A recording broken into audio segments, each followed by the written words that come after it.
السلام عليكم ورحمة الله وبركاته. ازيكم عاملين ايه؟ يا رب كلكم تبقوا بخير وسعادة وهنا. هنشيل دي بس كده، نخليها تحت عشان نعرف نتكلم. آه طبعا موضوع حلقتنا النهاردة يخص أسئلة المينوكسيديل. بصوا يا جماعة الخير، يا أصحابي يا حبايبي يا جمال يا لطاف. طبعا موضوع المينوكسيديل موضوع بالنسبة لي أنا مرفوض نهائي، لاني هقول لكم ليه. ان المينوكسيديل يا جماعه حل، انا بعتبره حل جزئي مش حل كامل.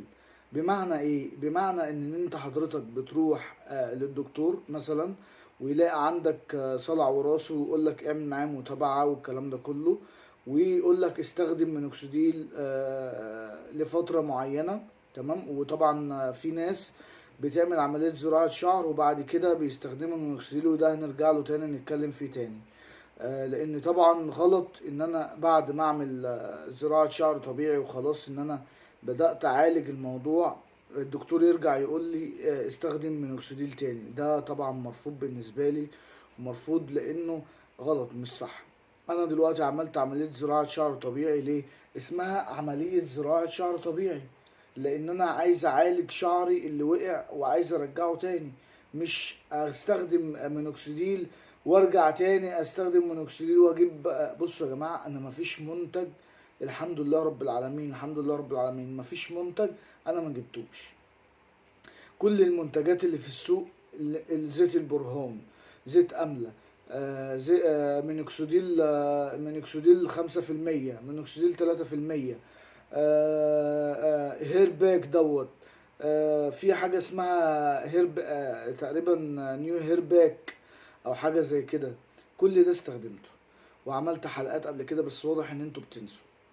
انا بالنسبة لي سر قطعا ان انا ما ينفعش استخدم مينوكسيديل بعد عملية زراعة الشعر. هنيجي قبل عملية زراعة الشعر. طبعا انت بتروح للدكتور بيقول لك يا ابني روح استخدم مينوكسيديل، روح يا ابني اسهل حاجة تعملها. وبعد ما تستخدم مينوكسيديل، تمام، طب ويبدأ وبعد ما تستخدم مينوكسيديل شعرك وجسمك، الجسم ده يا جماعة عندنا ربنا سبحانه وتعالى خلقه لنا عشان نحافظ عليه. تمام. وفي طبيعة في الجسم الإنسان كده لما بياخد على حاجة، يعني جسمك وشعرك وإيدك ورجلك لما بتاخد على حاجة أو علاج معين، خلاص بتطبع على طبعه. تمام. لما بتيجي تستخدم حاجة تانية ما بتجيبش نتيجة في الأول. ده طبيعي الجسم. فأنت حضرتك لما تيجي تشتري المينوكسيديل، بتشتريه بقى ب 200 جنيه 300 جنيه أيا كان سعره إيه، حتى لو ب 100 جنيه، وتحطه على دماغك، شعرك هيتعود عليه. تمام. وهتفضل تستخدمه. هيعمل لك قشرة، اللي هي البيبي هير لاين، او الهير لاين، البيبي هير اللي هو الشعر الخفيف. تمام. لو جيت وقفته تاني شعرك هيقع تاني. الحبة البسيطة اللي هو عمل لك طبقة على طبقة الجلد. تمام. ده مش حل يا جماعة، ده مش حل. عشان تبقوا عارفين، في ناس هنا نصابة، في ناس على اليوتيوب نصابة، في ناس على اليوتيوب نصابة تطلع تقول لك استخدم مينوكسيديل ويستخدم هير لاين والكلام. دول نصابين. دول بياخدوا المنتج، بياخدوا المنتج يا جماعة، يسوقوا عليه يعملوا لك حلقة بوم. تمام. وبعد كده انت كده خلاص استخدمت المنتج واشتريته، يرجعوا للشركات قالوا انا كان سبب فيه ان انا استخدمت كده، خليت حد عملت تسويق للمنتج، انا عايز فلوسي، عايز الكلام ده كله. ده نصب، ده نصب في نصب، ده شغل نصب، ده مش حقيقة. المينوكسيديل بيأذي الشعر، الهير لاين الهير باك بيأذي الشعر، الكلام ده كله بيأذي الشعر يا جماعة. مفيش غير حل واحد اللي انا اعرفه وحضراتكم عارفينه كله، هو زراعة الشعر الطبيعي. زراعة ايه؟ زراعة الشعر الطبيعي اهو. شعرك تجيبه يمين تجيبه شمال، هو ده الحل الوحيد. الحل الوحيد من باب وتلت. انا بحب الصراحة، انا راجل بحب الصراحة، وبحب اطلع اكون صريح معاكم. ما بحبش بقى شغل استخدم من عند العطار مش عارف ايه، وهات من الصيدليه مش عارف ايه، وهات ايه وهات ايه والكلام ده كله. انا ما بحبوش. انا بحب الدغري. الدغري ان انا اعمل عمليه زراعه شعر، تمام، وابقى طبيعي وما استخدمش اي حاجه من اكسدين. الدكتور بقى اللي بيقول لك تعالى حضرتك بعد ما تعمل العمليه استخدم مينوكسيديل، بعد ما انت تعمل العمليه يقول لك تعالى استخدم مينوكسيديل، ده دكتور نصاب. ليه بقى؟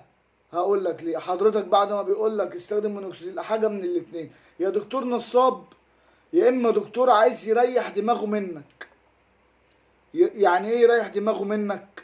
يعني يقول لك استخدم مينوكسيديل عشان تاخد نتيجه اللي هي يعني ايه، بسرعه، عشان يسرع النتيجه، وانت بقى ما تقعدش تقول لي يا دكتور الحقني انا شعري ما طلعش الشهر ده، انا شعري ما طلعش الشهر اللي بعده، انا شعر، فاهم؟ هو بيقول لك ريح دماغي منه يا عم، وايه، واستخدم مينوكسيديل يطلع الشعر بسرعه. فأرجوكوا يا جماعة الخير، أرجوكوا لو تفضلتم اختاروا ناس فعلا تدلك على الصح، مش ناس تعمل عليك مصلحة، مش ناس تعمل عليك سبوبة. استخدموا، روحوا لناس تعرف تفيدكم في الموضوع ده يا جماعة، تعرف تديكم نتائج كويسة يا جماعة. تمام؟ طيب الموضوع التاني الفيتامينات، اهم حاجة بعد الزراعة مش قبل الزراعة، عشان كلامي يبقى واضح وصريح. مش قبل الزراعة، اهم حاجة في الموضوع الفيتامينات بعد الزراعة. حضرتك اخترت مركز كويس تروح تزرع عنده اخترت مستشفى خاص، بعد الزراعة ان شاء الله بإذن الله تمشي على حاجتين. الحاجة الاولانية كلنا عارفينها، بين تجار الشريط ابو 18 جنيه و15 جنيه. الحاجة التانية حضرتك بتجيب اللهم صل على النبي، انا طلعت في حلقة قبل كده برضو وقلت عليه اسمه ايه، بيوتين 10,000 المستورد. تمام؟ يبقى عندنا منتج مصري اللي هو البنتجار، وعندنا المنتج اللي هو المستورد البيوتين 10,000. دول هايلين جدا جدا جدا بالنسبة للفيتامينات بعد الزراعة. قبل الزراعة هستخدم ايه؟ هستخدم زيوت، هستخدم اللهم صل على النبي الزيوت اللي هي البرهان، مش عارف من اكسديل 5%، 3%، 2%، 10%. الكلام ده ما بيعملش نتائج في الصلع الوراثي. خلينا صراحة مع بعض، انا مش عايز اطلع على شاشة واضحك عليك. مفيش حاجة بتعمل نتائج يا ابن عمي غير زراعة الشعر الطبيعي. عشان نبقى صريحين، انا راجل بحب الدغري وبحب الصراحة، ما احبش اطلع على كاميرا واضحك عليك، ما احبش اطلع في برنامج واضحك عليك، لا، الدنيا مش كده. وعايز اقول لكم على حاجة، انا والله العظيم 3 بدون ذكر اسماء، انا لو ذكرت اسماء على البرنامج هنا هيزعلوا. انا ما بحبش اذي حد في اكل عيشه.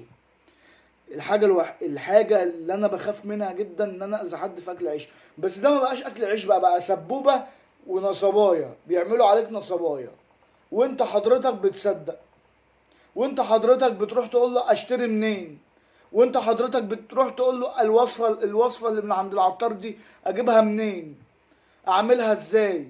هوب بقى عنده مشاهدات، هوب بقى عنده ملايين، هوب على حسابك ارتفع، وهو اصلا لا يستجرأ. هات لي واحد عامل عمليه او عامل يقول لك دكتور طالع يقول لك انا باخد علاج، هات لي واحد يستجرأ يعمل شعره كده ويجيب ازازه ميه يدلقها على شعره، هتلاقي شعره كله تبيك، هتلاقي شعره كله معمول بكحل، هتلاقي شعره كله معفن خفيف.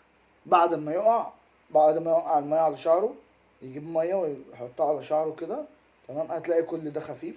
طبعا هتلاقي كل ده خفيف ومفيهوش اي شعر، مفيهوش اي حاجه. ليه؟ لانه كذاب. اللي واثق في نفسه يا جماعه هيطلع يقول لكم، هيطلع كده بطبيعته اهو، يقول لك بص يابا تعالى امس اهو، تعالى بص اهو يابا اهو، ولا في توبيك ولا بتاع، لدرجه ان انت الشعر بيطلع بينام معاك ويروح يمين معاك ويروح شمال معاك. فده مش شخص كذاب. انا طبعا بعد ما اخلص الحلقه هقوم اعمل تصريح حلو عشان نازل دلوقتي اهو. الدنيا طبيعه، مفيش اي حاجه. يعني ما يعني انا حتى زوجتي تقول لي انا عايز اعمل لك استشوار ومش عارفه ايه والكلام ده كله. فيعني والله انا ممكن اعمل استشوار دلوقتي قدامكم، بس انا بحب الاستشوار يكون في المناسبات، بس عشان خاطر ما ينفعش ان انا اطلع كل شويه اعمل استشوار، لان انا قلت غلط، الصبغات غلط والاستشوار غلط والحاجات دي كلها غلط، عمال على بطال غلط يعني. تمام. فيا جماعة الخير أرجوكم تروحوا الناس واثقين فيها، ناس ما تضحكش عليكم، ناس مش عايزة منكم مصلحة. والله العظيم هتستفاد منه. اللي مش عايز منك مصلحة واللي بيقول لك الحقايق ده هتستفاد منه. شخص تاني هيبقى كذاب. شخص تاني يجي دلوقتي يواجهني يقول لي اصل انا استخدمت مينوكسيديل او هير باك 10% او الكلام ده كله الوهم ده، ويقول لي دلوقتي يا احمد انا استخدمته وطلع لي شعر، هقول له انت كذاب في وشه كده، هقول له انت كذاب. انت ما عملتش اي حاجه من الكلام ده كله. انت حضرتك حاطط توبيك وقاعد قدام كاميرا، قاعد قدام اضاءه كويسه واضاءه غامقه وما تقدرش تفتح في الاضاءه. هقول له كده ليه؟ لان انا عارف كل واحد بيفكر في ايه وكل واحد طالع يعمل ايه. بلاش شغل الاونطه على الناس، بلاش شغل النصب على الناس. وبيقول لك يقول لك ايه، وكل اعملوا فسيرى الله عملكم. مش هقول اكتر من كده. بجد والله العظيم يعني انتوا حسب الله ونعم الوكيل فيكم. بتضحكوا على الناس، وفي ناس بتوديكم مراكز ب60 و70 ألف جنيه تلاقي النتائج مش كويسة. في ناس بتوديكم اماكن مش حلوه. بالمناسبه انا عايز اقول يا جماعه ان شاء الله باذن الله الحمد لله رب العالمين لينا صديق في تركيا، عرفنا بدكتور كويس جدا في تركيا، بيعمل عمليات. لما احنا بنقول له احنا عايزين عملية لحد من حبايبنا وكده، هو شاطر جدا، بيشتغل في مستشفى خاص ومراكز خاصة هناك في تركيا. الحمد لله تحصلنا على صداقة كويسة جدا. اللي عايز يعمل أي العملية، أنا الشخص ده واثق فيه جدا، وهو صديقي وحبيبي بقالنا أكتر من 10 سنين. وهو مسافر طبعا ما بينزلش هنا غير في الأجازات. فلما طبعا شافنا على اليوتيوب وقال لي يا احمد انت شغال في الموضوع، طب انا عندي حد هنا كويس جدا واثق فيه ورايحين جايين مع بعض، قلت له ده انا شغال في الموضوع. طبعا بطلع اقول للناس حقايق، وبطلع ما اخليش حد يضحك عليه، ما بخليش حد يروح مراكز او مستشفيات مش كويسة، بنزل له اطباء. الكلام ده كله طبعا انا قلته له وهو فهم الموضوع واتفرج عليا ولقى مصداقية، وقال لي انا اعرفك على حد من حبايبنا هناك. وطبعا بيعمل عمليات ممتازة جدا، وبعت لي النتائج، بعت لي نتائج ممتازة جدا. كلها يعني اكتر من 15 نتيجة الحمد لله رب العالمين. فجماعة اللي مسافر بره وبيتابعني طبعا يبعت لي ان هو عايز يعمل عملية في تركيا، وانا ان شاء الله لو هنا في مصر اسفره ان شاء الله باذن الله، واوديه المكان المعين او المكان المخصص يعملها هناك. لو هو بره تركيا تبقى في تركيا او في بلد مجاورة هتبقى الموضوع سهل ان شاء الله باذن الله. وطبعا انا اسف على طبعا اللي هم بيعملوا محتوى غير هادف، طبعا بيحرقوا دمي انا اكتر، بيخلوني مش متعصب دايما، وبيخلوني بحبش حد يضحك على حد خالص في المواضيع دي بالذات. لان انت بتبقى تعبان في الفلوس، بتبقى تعبان. طبعا انت ما بتجيبش اي منتج ب 500 600 جنيه وانت مش تعبان في الفلوس دي.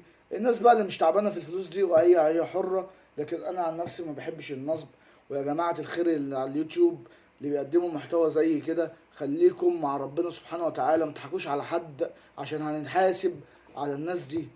هنتحاسب على الناس دي يا جماعه، ارجوكم هنتحاسب عليهم. فيا ريت محدش يضحك على حد على السوشيال ميديا. ما تاخدوش السوشيال ميديا الفلوس، العائد اللي داخلك من موضوع الضحك على الناس دي فلوس هتبقى بالنسبة لك حرام. فخلي بالك من نقطة زي دي، واشوفكم في حلقة جديدة وهنتكلم ان شاء الله بإذن الله المرة الجاية. زراعة الشعر الطبيعي بتقعد قد ايه ان شاء الله بإذن الله. وطبعا بتقعد قد ايه ازاي، يعني هي بتقعد كام سنة مثلا، او الحاجات اللي انا ممكن اعملها احافظ على نفس الكثافة طول عمري واحافظ على الكلام ده كله هنتكلم فيه الحلقة الجاية ان شاء الله. واشوفكم بخير، وكل سنة وحضراتكم طيبين بمناسبة طبعا قدوم فصل الشتاء، وان شاء الله نتقابل على كل خير. السلام عليكم.